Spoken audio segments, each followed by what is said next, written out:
You're listening to the Business and Life Podcast, where 7 days a week, proven entrepreneurs share their success stories, failures, and give you true value on how you can build a great business and an awesome life. With your host, Mike Olivas. Hey guys, I'm usually coming in hot, but today I think I need to come in real.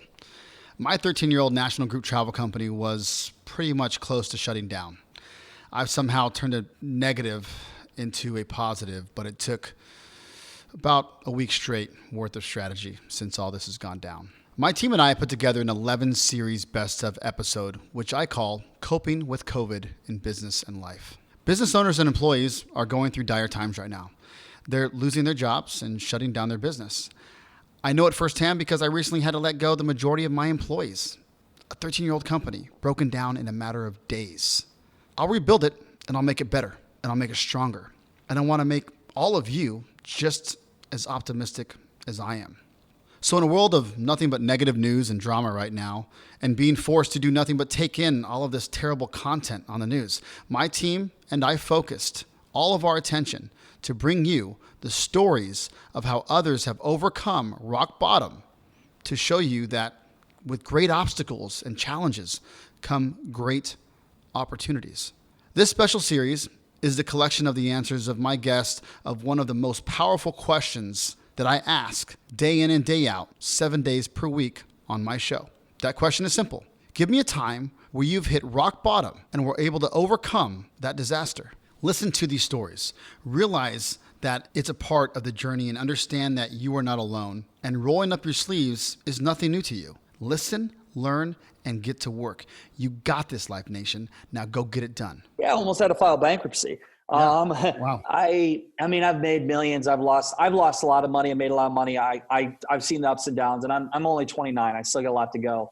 But I'll tell you, what I've learned in rock bottom is that you learn something about yourself that, you can only experience it once you hit rock bottom. I'm sure you've experienced it as a successful entrepreneur. Sure. But rock bottom, it teaches you a lot. It's when you're, as a human, forced to figure out how to solve a problem when you have no other choice, you figure it out, and you're forced to figure out things in a different way. It was Steve Jobs and Wozniak, when they had to create Apple, they didn't have much money. So they were forced to use, I think, one chip or something versus the other company had 20.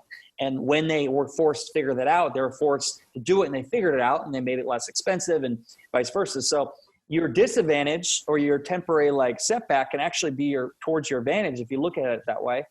And so for me, in 2014, when I had a huge setback, I was going to start a company, had all this money lined up. I turned it down. I went from getting $750,000 for investment and going to start this product development company to turn it down, not going for it, and wondering how I was going to pay rent. In that moment, that's when I turned to crowdfunding. And then that's when I got into becoming a crowdfunding expert. And that's when I got into podcasting and then creating my own TV show. So if that failure wouldn't have happened, I wouldn't be where I am today.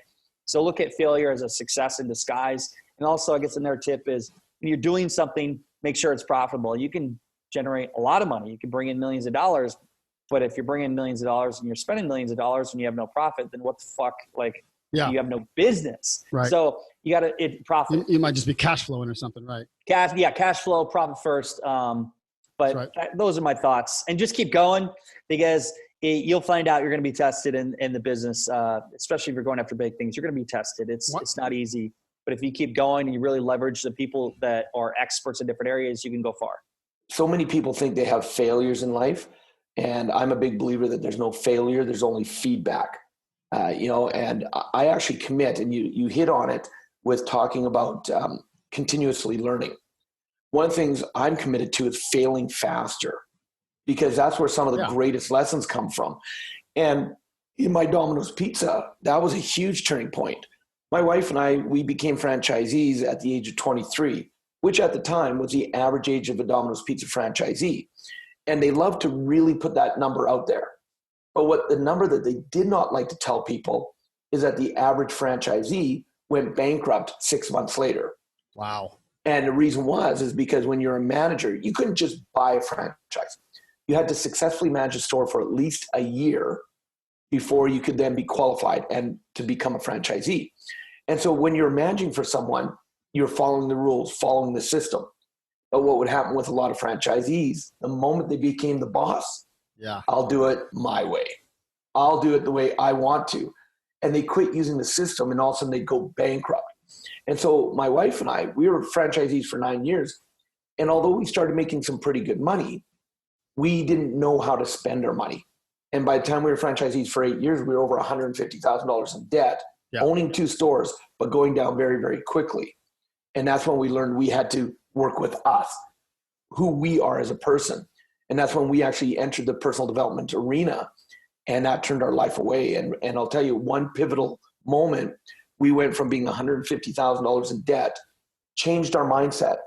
6 months later, we retired completely financially free at the age of 32. Hey guys, Michael Levis here. I've cut my coaching rates nearly in half, and I've added some time to my daily calendar to help you, our listeners, with your business in this time of need. If you were let go, or if you finally feel like in the midst of all this, you've been motivated to finally start your own company, let's talk about my affordable startup advising package that will give you from idea to revenues fast.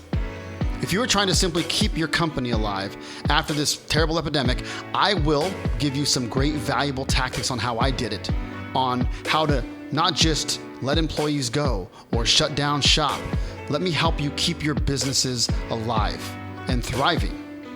I can't help everyone, but you won't know if I can help you or not until you schedule a quick 20-minute call at michaellevis.com/coaching.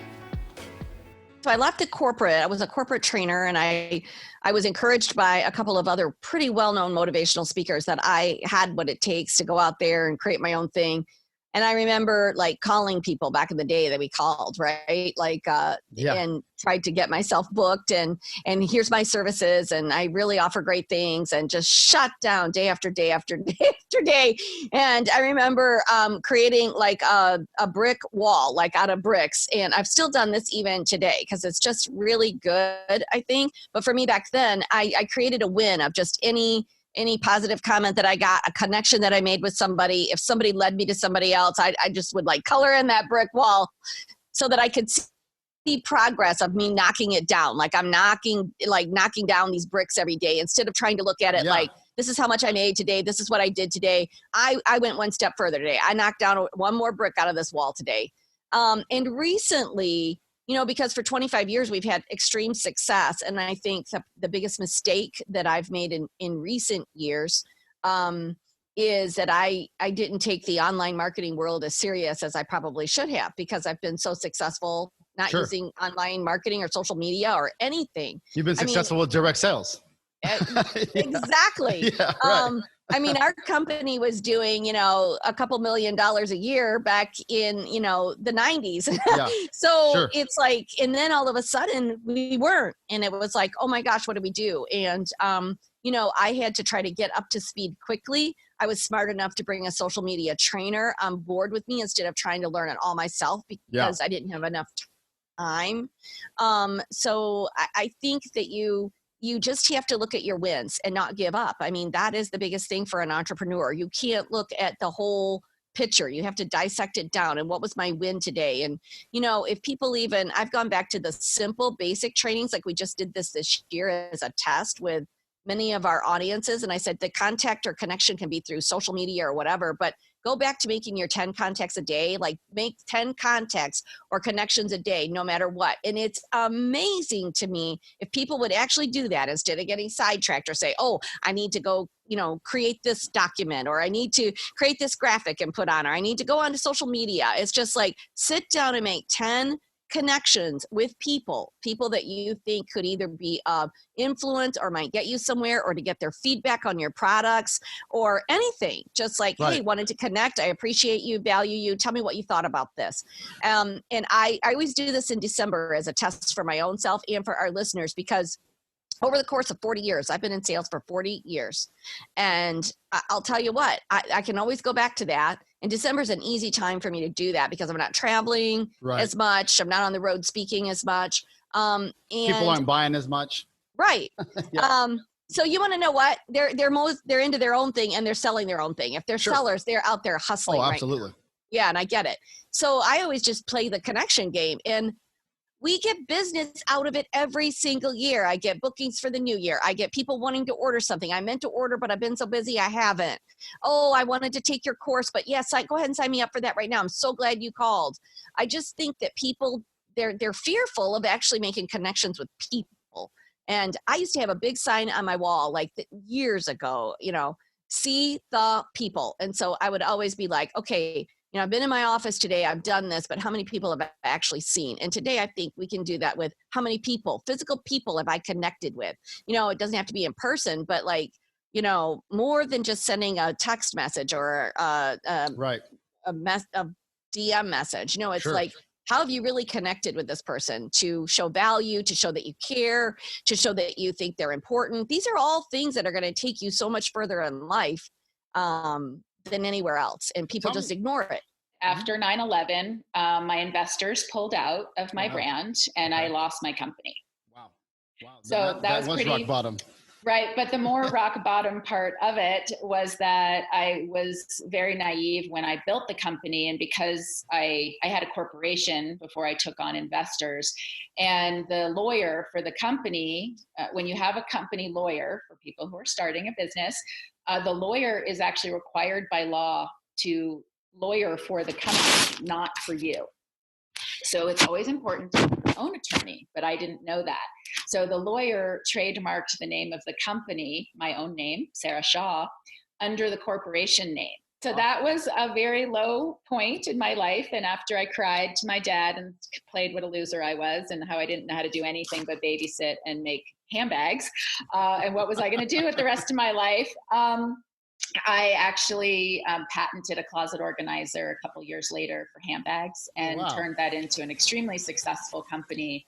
And that's actually what got me into consulting today, was that people wanted to know how I did that with one product. I was a one-hit wonder, and how I got it into 400 stores and did $500,000 in sales in the first 2 years. Wow. Yeah. So that's what I teach now. I can tell you in the last 3 weeks, I had such a high where it's like, oh my gosh, this is my biggest month yet. And my team is amazing and we're all jiving. And then literally the next week, you have like 2 clients that aren't the nicest or aren't the easiest to please.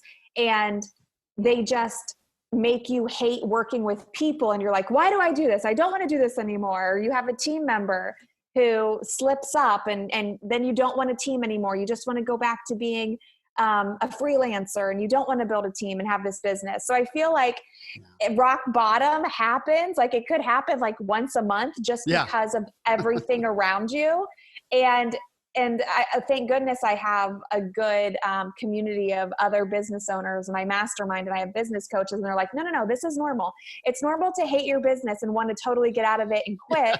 And then the next week be very happy with it and want to grow it. Life Nation, you got to remember that in order for things to change, you must change. And in order for things to get better, you must get better.